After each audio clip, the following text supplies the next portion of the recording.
For this next quadratic equation, you'll notice that it is not written in the standard form. So the first step in solving this equation is to write it in the standard form. In order to do that, we'll start by subtracting 20r from each side of the equation.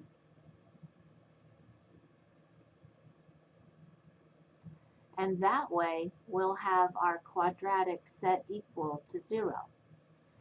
And you'll notice that we actually have a power of 3, which isn't quadratic. But in the next few steps, we're going to see how this term with 2r cubed will turn into a quadratic equation. When we look at the terms on the left side of the equation, we notice that there is a common factor. We have division of 2 available for each coefficient, and we also have the variable r as a common factor. So if I factor out 2r, my first term now will become a quadratic term, and that will be r squared. So 2r will need to be multiplied by something to match positive 6r squared to create our new middle term. If I use plus 3r, I'll have 6r squared. And our last term, 2r, will need to be multiplied by something to match negative 20r. So notice there's already enough of the base r, but 2 times negative 10 would match our last term of negative 20r. Now we should look at r squared plus 3r minus 10 and see if we can factor that anymore. I have a sum of 3 for the middle and a product of negative 10. So off to the side, I'll write our sum and product table. Sum of 3, product of negative 10, and think of some factors that will make a product of negative 10. Maybe negative 2 times 5 or 2 times negative 5. Will either of those combinations add to make a sum of 3?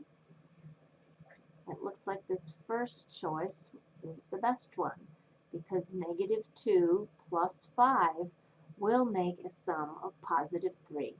So we're going to replace this middle term with negative 2r plus 5r.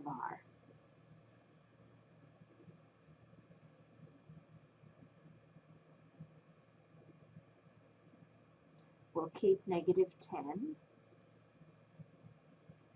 So now we can continue this factoring with the grouping technique. Notice that 2r will remain a part of our factoring.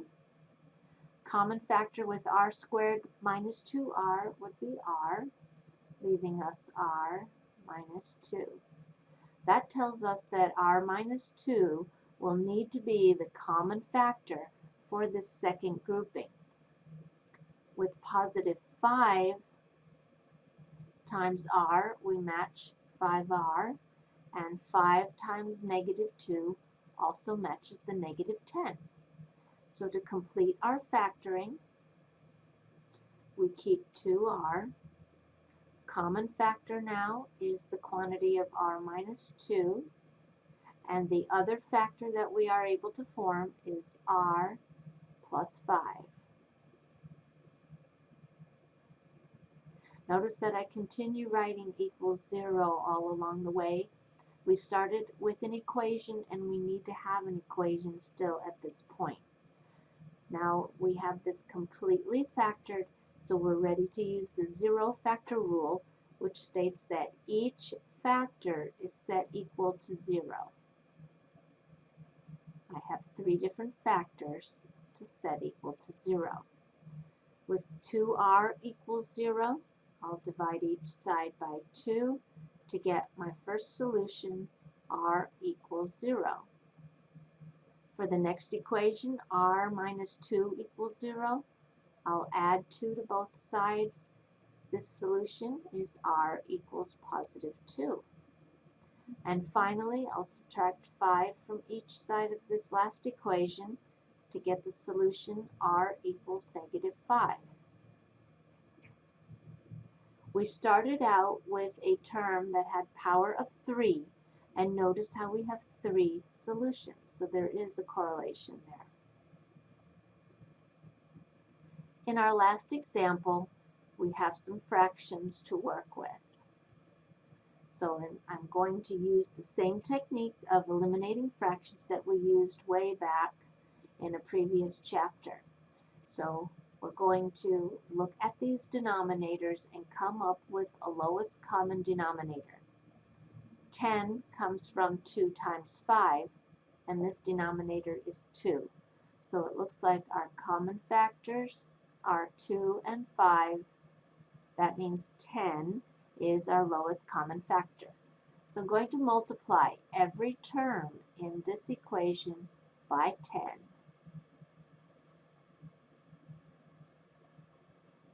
10/10ths will reduce, leaving us with x squared for the first term. Our next term, I'm reducing 10 with 2 to get 5. And 5 will be multiplied by the term inside parentheses, so it looks like we're adding 25. My last term is 10 times x. That would be 10x. So again, we have a quadratic equation, but it is not in standard form. We need to set this equal to 0, and subtraction of 10x will help us to accomplish that. So on this left side of the equation, I have these 3 terms that I should write in order from the highest to lowest power. X squared is my highest power term, and then subtraction of 10x, and then add 25. That all equals 0 because 10x minus 10x gives us 0. So we have our standard form set equal to 0. Now let's take a look at this. It looks like we have a perfect square trinomial here because the first and last terms are perfect squares. So it looks like we have a perfect square trinomial here. And if that's true, I'm going to have 2 identical binomials when I factor. Thinking about what factor multiplied by itself gives us x squared, I would have x times x, and 25 comes from 5 times 5. In order to match a middle that's negative, I need 2 terms that are -5. Notice how this inside product is -5x, outside product is also -5x, and that matches -10x in the middle.